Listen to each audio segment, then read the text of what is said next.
સુરતના કાપોદ્રા વિસ્તારની ગાયત્રીનગર સોસાયટીની ઘટના હીરા વેપારીએ પેઢી શરૂ કરી 94 લાખમાં ઉઠામણું કર્યું.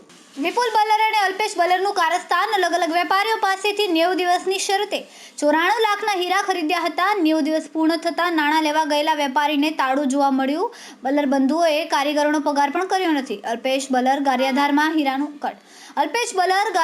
હીરાનું કારખાનું પણ ચલાવે છે. સમગ્ર મામલે કાપોદ્રા પોલીસ મથકમાં ફરિયાદ નોંધાઈ. કતારગામ હીરાના વેપારી પાસેથી 94 લાખના રફ હીરાનો માલ ક્રેડિટ પર લઈને વરાછાના બે વેપારી બંધુ હીરાનો માલ બારોબાર વેચી મારી નાણાં ચાઉ કરી દીધા છે.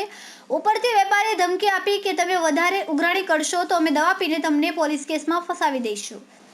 આખરે વેપારીએ કાપોદ્રા પોલીસ મથકમાં ફરિયાદ આપી છે, જેના આધારે પોલીસે લેભાગુ વેપારી વિપુલ બલર અને અલ્પેશ સામે ઠગાઈનો ગુનો નોંધ્યો છે. કેમેરામેન સેનિલ વિરાણી સાથે વિશાલ છેઠા, માનવ પ્રભા ન્યૂઝ, સુરત. અમારા વિડિયોની નવી અપડેટ મેળવવા માટે સબસ્ક્રાઇબ કરો માનવ પ્રભા ન્યૂઝ ચેનલને. બેલ આઇકન ક્લિક કરો લેટેસ્ટ વિડિયો સૌથી પહેલા મેળવવા માટે.